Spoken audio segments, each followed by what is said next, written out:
मेरे प्यारे देशवासियों, नमस्कार। हमारे जीवन में कुछ तारीखें ऐसी होती हैं जिन्हें याद रखने के लिए कैलेंडर देखने की जरूरत नहीं पड़ती। आज 26 जुलाई ऐसी ही एक तारीख है। आज कारगिल विजय दिवस है। ये दिन हमें गर्व से भर देता है। ये दिन हमें अपने वीर जवानों के अद्भुत साहस की याद दिलाता है। कारगिल की ऊंची ऊंची चोटियां, कठिन मौसम, दुश्मन की चुनौती, हर परिस्थिति हमारे सैनिकों के सामने थी, लेकिन उनका हौसला हर चुनौती से बड़ा था। उन्होंने मां भारती की रक्षा के लिए अपना सर्वस्व अर्पित कर दिया। आज कारगिल विजय दिवस पर मैं सभी वीर शहीदों और वीर सैनिकों को श्रद्धापूर्वक नमन करता हूं। साथियों, आज का भारत अपने वीरों को सिर्फ याद ही नहीं करता, बल्कि नई पीढ़ी तक उनकी गाथा भी पहुंचाता है। इसी भावना से इस वर्ष एक विशेष शौर्य विजय यात्रा निकाली गई है। 14 जुलाई को दिल्ली के नेशनल वॉर मेमोरियल से शुरू हुई ये मोटरसाइकिल यात्रा द्रास के करगिल वॉर मेमोरियल तक पहुंचेगी। इसका संदेश है one ride, one nation, one salute. ये यात्रा हमें याद दिलाती है कि राष्ट्र के लिए दिया गया बलिदान कभी भुलाया नहीं जा सकता। साथियों, आज भारत अपने सैनिकों के साहस के साथ साथ अपनी तकनीकी क्षमता को भी लगातार मजबूत कर रहा है। कुछ दिन पहले भारतीय नौसेना में आईएनएस महेंद्रगिरी शामिल किया गया। यह आधुनिक जंगी जहाज भारत में ही डिजाइन किया गया है, भारत में ही बना है। इसमें 75% से अधिक स्वदेशी सामग्री का उपयोग हुआ है। यह आत्मनिर्भर भारत की बढ़ती शक्ति का प्रतीक है। इसी महीने डीआरडीओ ने Pinaka long range guided rocket का भी सफल परीक्षण किया। इस सफलता के पीछे हमारे वैज्ञानिकों और इंजीनियरों का सामूहिक परिश्रम है। 2-3 दिन पूर्व ही डीआरडीओ ने कुशा मिसाइल का भी सफल परीक्षण किया है। साथियों, आज रक्षा उत्पादन हो, रक्षा निर्यात हो या मित्र देशों के साथ राजनीतिक सहयोग, भारत लगातार नई ऊंचाइयों की ओर बढ़ रहा है। इस महीने की शुरुआत में मैं इंडोनेशिया में था, जहां ब्रह्मोस और अस्त्र मिसाइलों के लिए एक बड़ा समझौता हुआ है। दुनिया का भरोसा भारत के रक्षा उपकरणों और तकनीक पर बढ़ रहा है। आइए इस करगिल विजय दिवस पर हम अपने अमर शहीदों को नमन करें और एक सुरक्षित, सक्षम और आत्मनिर्भर भारत के निर्माण का अपना संकल्प और मजबूत करें। मेरे प्यारे देशवासियों, मन की बात के पिछले एपिसोड में मैंने आपसे कैच द रेन अभियान की चर्चा की थी। मैंने आग्रह किया था कि बारिश की हर बूंद को सहेजने के इस अभियान को जन आंदोलन बनाएं। कैच द रेन का संदेश बहुत सीधा है। जहां बारिश गिरे, जब बारिश गिरे, पानी को वहीं सहेजिए। इसलिए 4 जुलाई से देश भर में एक विशेष अभियान भी चलाया जा रहा है। इसके तहत बारिश के पानी के संचयन, ग्राउंड वाटर रिचार्ज, पुराने जल स्रोतों के पुनर्जीवन और वृक्षारोपण को नई गति दी जा रही है। मुझे बहुत खुशी है कि गांव हो या शहर, पंचायतें हो या सामाजिक संस्थाएं, हर जगह लोगों ने बढ़ चढ़कर भागीदारी की है। कहीं पुराने तालाबों से गाद निकाली जा रही है, कहीं कुआं और बावड़ियों को फिर से जीवन दिया जा रहा है। बंद पड़े बोरवेल अब ग्राउंड वाटर रिचार्ज का माध्यम बन रहे हैं। साथियों, मध्य प्रदेश के सीधी जिले में करीब 1,500 तालाब बनाए गए हैं। नरसिंहपुर में अमृत सरोवरों को संवारा गया है। महाराष्ट्र के नासिक में बड़ी मात्रा में पानी सहेजने की क्षमता विकसित हुई है। आंध्र प्रदेश के नंदयाल में सभी ग्राम पंचायतें इस अभियान से जुड़ी हैं और पुराने तालाबों को फिर से उपयोगी बनाया गया है। हमारे शहर भी पीछे नहीं है। छत्तीसगढ़ के कोरबा, उड़ीसा के भुवनेश्वर और आंध्र प्रदेश के विजयनगरम इस अभियान के उत्साहजनक परिणाम दिखाई दे रहे हैं। आइए हम भी अपने आसपास किसी एक तालाब, कुएं या बावड़ी की जिम्मेदारी लें, पानी की हर बूंद बचाएं। आज बचाई गई हर बूंद आने वाली पीढ़ियों के भविष्य की सबसे बड़ी पूंजी है। मेरे प्यारे देशवासियों, कुछ ही दिन पहले ग्लासगो में कॉमनवेल्थ गेम्स शुरू हुए हैं। हर देशवासी भारतीय दल को निरंतर अपनी शुभकामनाएं दे रहा है। उनकी कामना है कि सभी खिलाड़ी और एथलीट बेहतरीन प्रदर्शन करें और लोगों का दिल भी जीतें। साथियों, हमारे युवाओं ने हाल के दिनों में स्पोर्ट्स में कई शानदार उपलब्धियां हासिल की हैं। पीवी सिंधु बैडमिंटन में जापान ओपन का खिताब जीतने वाली पहली भारतीय बन गई है। उनकी इस उपलब्धि पर पूरे देश को गर्व है। भारतीय महिला क्रिकेट टीम ने भी लंदन में लॉर्ड्स स्टेडियम में अपना पहला टेस्ट मैच जीता है। यह एक ऐतिहासिक जीत है। हमारी टीम ने 270 रनों के बड़े अंतर से यह मुकाबला जीता। लेकिन बात सिर्फ इतनी सी नहीं है। लॉर्ड्स के लंबे इतिहास में यह महिलाओं की टीम का पहला टेस्ट मैच था। 1983 में इसी मैदान पर भारत ने अपना पहला क्रिकेट विश्व कप जीता था। अब हमारी नारी शक्ति ने यहां देश का नाम रोशन किया है। साथियों, कुछ छोटे प्रयास ऐसे भी होते हैं जो बहुत मायने रखते हैं। मुझे केरलम में एर्नाकुलम के साउथ चित्तूर में स्पोर्ट्स के ऐसे ही एक प्रयास के बारे में पता चला है। वहां के एक स्कूल में संस्कृत क्लब है। यहाँ के टीचर अभिलाष जी बड़े अनूठे तरीके से संस्कृत को लोकप्रिय बना रहे हैं। इस प्रोजेक्ट को अक्षर कंदुक नाम दिया गया है। इसमें संस्कृत के अक्षरों को फुटबॉल में इस्तेमाल होने वाले शब्दों से जोड़कर आसान तरीके से समझाया जाता है। इससे सीखने में आनंद मिलता है, साथ ही खेलों से लोगों का जुड़ाव भी बढ़ता है। मेरे प्यारे देशवासियों, पिछले रविवार विक्रम-1 इसके सफल लॉन्च से हर देशवासी गौरव से भरा हुआ है। हम सभी भारतीय स्पेस सेक्टर के इस ऐतिहासिक क्षण के साक्षी बने। ये प्राइवेट सेक्टर द्वारा विकसित भारत का पहला रॉकेट है। हमारे युवा इनोवेटर्स ने वो कर दिखाया जिसकी कल्पना तक मुश्किल थी। उन्होंने गजब की स्किल, पैशन और पेशेंस दिखाया। लंबे समय तक हमारा स्पेस सेक्टर निजी क्षेत्र के लिए बंद रहा था। इस सेक्टर में रुचि रखने वाले काफी युवाओं को अपनी प्रतिभा दिखाने का अवसर नहीं मिल पा रहा था। युवा हित को देखते हुए हमने स्पेस सेक्टर को प्राइवेट सेक्टर के लिए खोला। आज इसका परिणाम दुनिया देख रही है। साथियों, हमारे युवा साथी साइंस में भी भारत का मस्तक ऊंचा कर रहे हैं। साइंस ओलंपियाड्स दुनिया के सबसे महत्वपूर्ण कंपटीशन में से एक है। इनमें बड़ी संख्या में स्टूडेंट्स हिस्सा लेते हैं। इस महीने फिजिक्स, केमिस्ट्री, बायोलॉजी और मैथमेटिक्स के ओलंपियाड हुए। इन कॉम्पिटिशन्स में भारतीय दल का प्रदर्शन शानदार रहा। फिजिक्स ओलंपियाड में हमारे सभी 5 स्टूडेंट्स ने गोल्ड मेडल जीते और भारत ने पहली रैंक हासिल की। पिछले एक दशक में हुए हर फिजिक्स ओलंपियाड में हमारे देश के स्टूडेंट्स ने गोल्ड या सिल्वर मेडल जरूर जीता है। केमिस्ट्री ओलंपियाड में भी हमारे सभी स्टूडेंट्स ने गोल्ड मेडल जीता। यह अब तक की बेस्ट परफॉर्मेंस रही है। बायोलॉजी ओलंपियाड में भी हमारे सभी स्टूडेंट्स ने मेडल जीते। इनमें एक गोल्ड मेडल भी शामिल है। वहीं मैथमेटिक्स ओलंपियाड में हमारे स्टूडेंट्स ने 2 गोल्ड और 4 सिल्वर मेडल्स अपने नाम किए।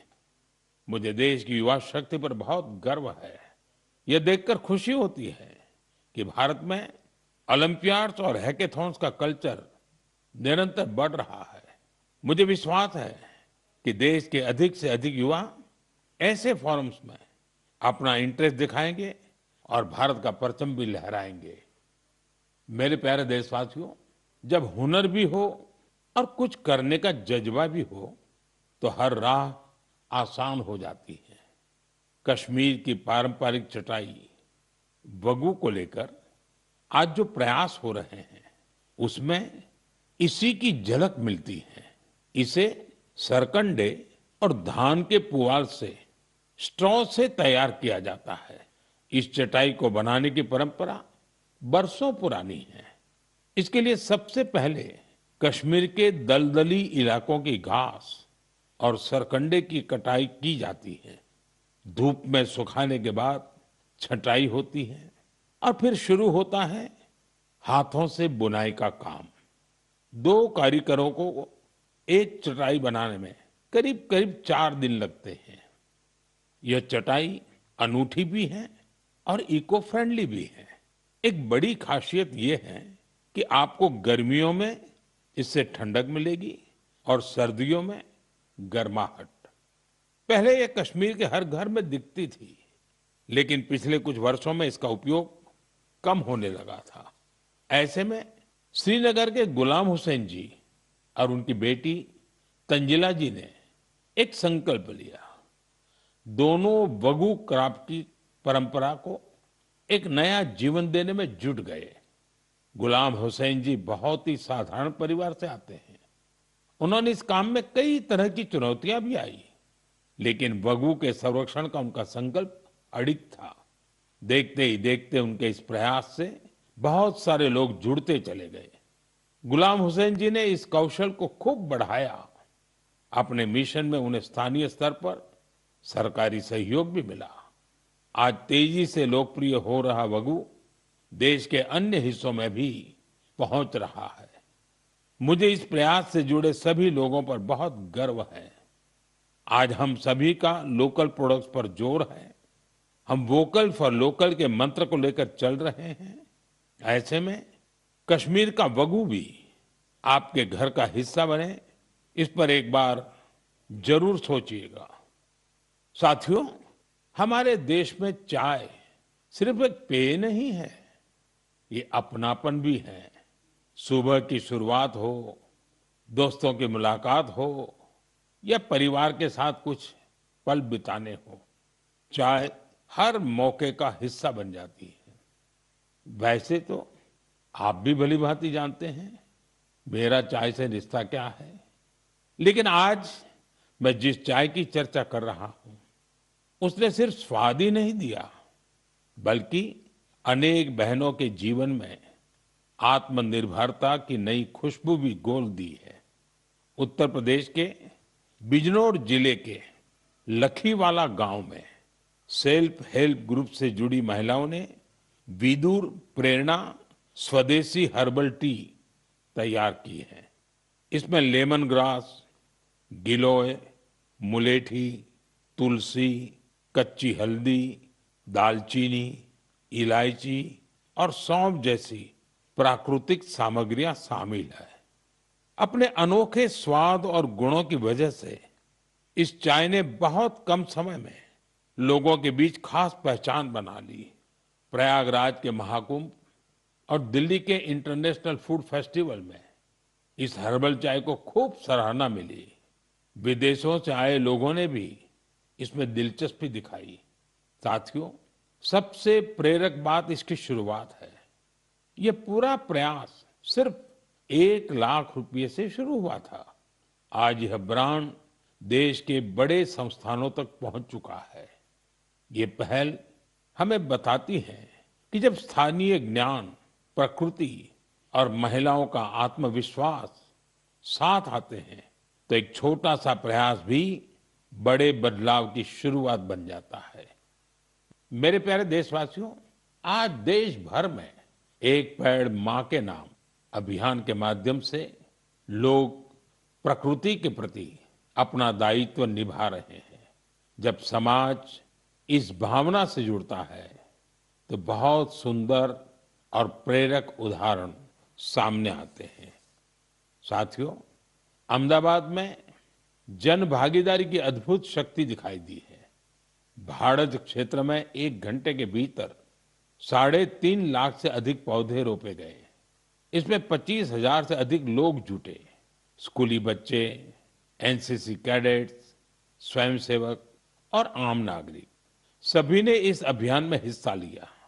आने वाले वर्षों में यही पौधे एक घने शहरी वन का रूप लेंगे। इस प्रयास को Guinness book of world record में दर्ज किया गया है। साथियों, एक पेड़ मां के नाम अभियान के तहत यूपी में भी जन शक्ति का अद्भुत संकल्प देखने को मिला है। वहां एक ही दिन में 12 जुलाई को 35 करोड़ से अधिक पौधे लगाए गए हैं। यूपी का सांसद होने के नाते मेरे लिए ये भी विशेष गर्व की बात है। मेरे प्यारे देशवासियों, पेड़ केवल मनुष्यों के लिए नहीं होते, वे अनगिनत जीवों के घर भी होते हैं। गुजरात के गीर के जंगलों में करीब 60 वर्षों बाद इंडियन ग्रे हॉर्नबिल फिर से बसेरा बना रहा है। ये गीर में बरसों से हो रहे संरक्षण और पुनर्स्थापन के प्रयासों का परिणाम है। हॉर्नबिल को जंगलों का किसान कहा जाता है। ये फल खाते हैं और बीजों को दूर दूर तक पहुंचाते हैं। उन्हीं बीजों से जंगल में नए पेड़ उगते हैं। इस तरह एक पक्षी जंगल को फिर से हरा भरा बनाने में मदद करता है। मैं आप सभी से कहूंगा, हम सभी अपने जीवन के किसी विशेष अवसर को प्रकृति से जरूर जोड़ें। एक पेड़ मां के नाम लगाएं। आज का लगाया एक छोटा सा पौधा आने वाली पीढ़ियों के लिए हरियाली, स्वच्छ हवा और सुंदर भविष्य की विरासत बन सकता है। मेरे प्यारे देशवासियों, हम सभी जानते हैं कि आज प्लास्टिक प्रदूषण पूरी दुनिया के पर्यावरण के लिए बड़ी चुनौती बना हुआ है। सिंगल यूज प्लास्टिक का कचरा कई वर्षों तक प्रकृति को नुकसान पहुंचाता रहता है। इसलिए प्लास्टिक का सही निस्तारण बहुत जरूरी है। साथियों, बिहार के सीतामढ़ी में वेस्ट टू वेल्थ का शानदार उदाहरण सामने आया है। यहाँ कचरे की रिसाइकलिंग कर उससे आकर्षक बेंच बनाई जा रही है। एक बेंच तैयार होने में करीब 40 किलो सिंगल यूज प्लास्टिक खप जाती है। यह मजबूत, टिकाऊ और आरामदायक होने के साथ साथ इको फ्रेंडली भी होती है। इसे सरकारी स्कूलों, पार्कों और सार्वजनिक स्थलों पर लगाया जाता है। इसके जरिए लोगों में पर्यावरण संरक्षण को लेकर जागरूकता भी बढ़ रही है। इस प्रयास में स्थानीय इकाई के साथ ही जिला प्रशासन की महत्वपूर्ण भूमिका है। इससे स्थानीय स्तर पर रोजगार के अवसर भी पैदा हो रहे हैं। सीतामढ़ी का यह प्रयास हमें बताता है कि रिड्यूस, रीयूज और रिसाइकल आज केवल एक नारा नहीं, बल्कि हमारे जीवन का हिस्सा बनता जा रहा है। साथियों, आपको याद होगा, पिछली बार मन की बात में मैंने गणेश उत्सव की बात की थी। मैंने आग्रह किया था कि हमें अपने देश की मिट्टी से ही बने गणेश जी की पूजा करनी चाहिए। जो पीओपी से बने गणेश जी होते हैं या विदेश से आई गणेश जी की प्रतिमा होती है, उसके बजाय हमें देश की मिट्टी से बने गणेश जी को घर में स्थापित करना चाहिए। इस विषय पर अनेक लोगों ने मुझे संदेश भेजा है और अपने विचार रखे हैं। लोगों ने बताया कि उन्होंने मेरे आग्रह को अपनाया है। उन्होंने स्थानीय मिट्टी से तैयार होने वाले गणेश जी को स्थापित करने का संकल्प लिया है। लोगों ने लिखा है कि मन की बात में पहले इस पर चर्चा हुई, इससे उन्हें सही वक्त पर सही कदम उठाने में मदद मिली। मैं एक बार फिर अपना आग्रह दोहराता हूं।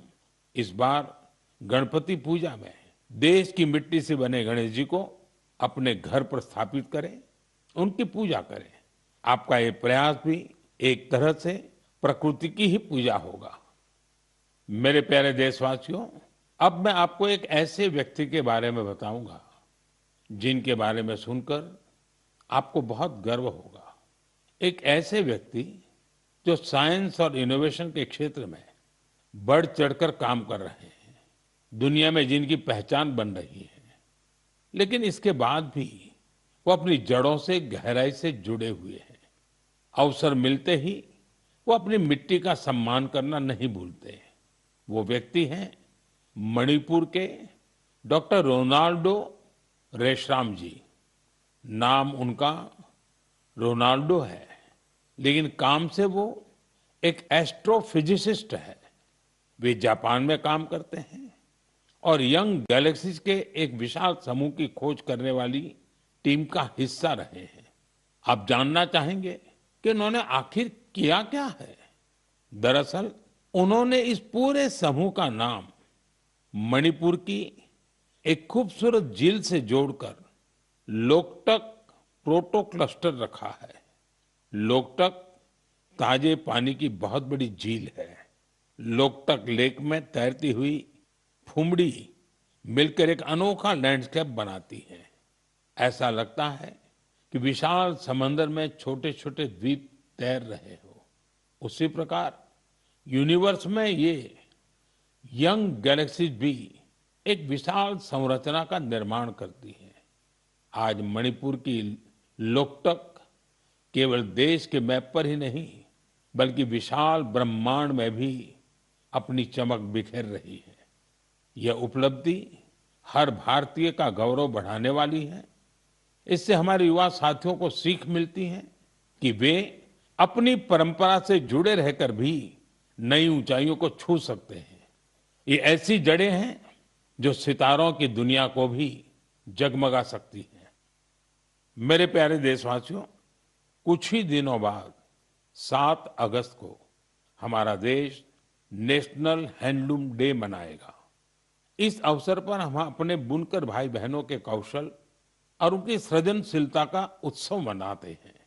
हमारे ये साथी पीढ़ियों से चली आ रही परंपराओं को आगे बढ़ा रहे हैं। साथियों, हथकरघे से बना हर परिधान किसी न किसी क्षेत्र, समुदाय और इससे जुड़े असंख्य लोगों की कहानी को सामने लाता है। ये वो लोग हैं जो गर्व के साथ भारत की सांस्कृतिक विरासत को संजोने में जुटे हैं। आज के दिन मेरा आग्रह है कि हम हस्तकला को प्रोत्साहित कर अपने बुनकर साथियों का सम्मान करें। आइए हम वोकल फॉर लोकल की भावना को और सशक्त करें। साथियों, आज देश में जिस तरह हैंडलूम को बढ़ावा दिया जा रहा है, उससे बड़ी संख्या में लोगों का जीवन बेहतर हो रहा है। पोचमपल्ली से पटना और कुथमपल्ली से कच्छ तक इसके कई उदाहरण देखने को मिलते हैं। आज ऐसे कई लोग और समूह हैं जो हैंडलूम की हमारी गौरवशाली परंपरा को नई ऊर्जा और पहचान दे रहे हैं। कोई पोचमपल्ली इकत की सुंदर परंपरा को आगे बढ़ा रहा है, तो कोई महिला बुनकरों को जोड़कर वूल प्रोडक्ट्स बना रहा है।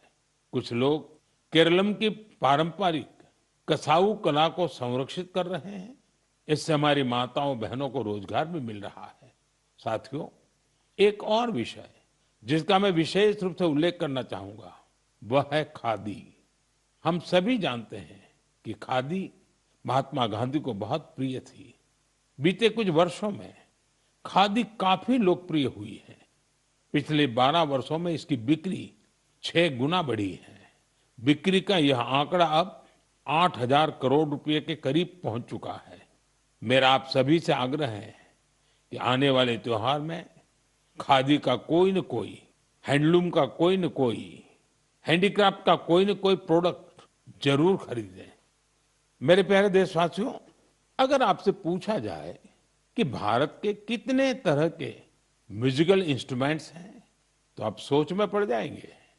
ऐसा इसलिए क्योंकि हमारे यहाँ बहुत से वाद्य यंत्र और उनसे जुड़ी परंपराएं हैं। इसी तरह का एक इंस्ट्रूमेंट है त्रिपुरा का चोंग प्रेंग। यह वहाँ की ट्राइबल कम्युनिटीज में काफी लोकप्रिय है। बांस से बने इस वाद्य यंत्र में 3 तार होते हैं। इससे निकली धुन बहुत मधुर होती है, जो सरोद से मिलती जुलती है।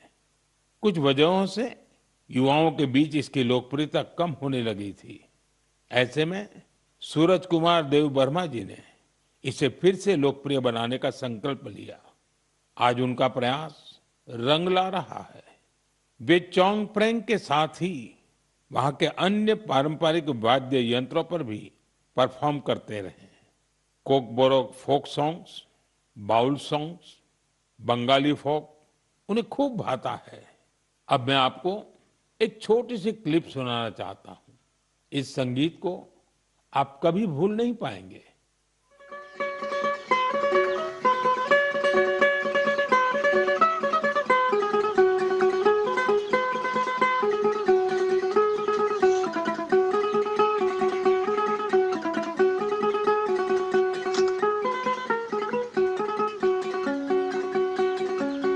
जादू हन्माले बोकी सनीले हानि सका नखाली तोला।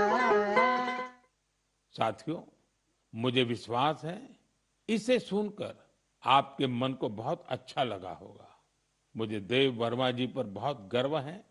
पारंपरिक संगीत को लोकप्रिय बनाने का उनका प्रयास बहुत ही सराहनीय है।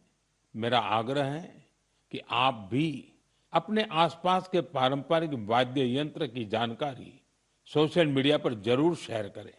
आपकी यह कोशिश दूसरों को भी पारंपरिक भारतीय संगीत से जरूर जोड़ेगी। मेरे प्यारे देशवासियों, कल 27 जुलाई को भारत रत्न डॉक्टर एपीजे अब्दुल कलाम जी की पुण्यतिथि है।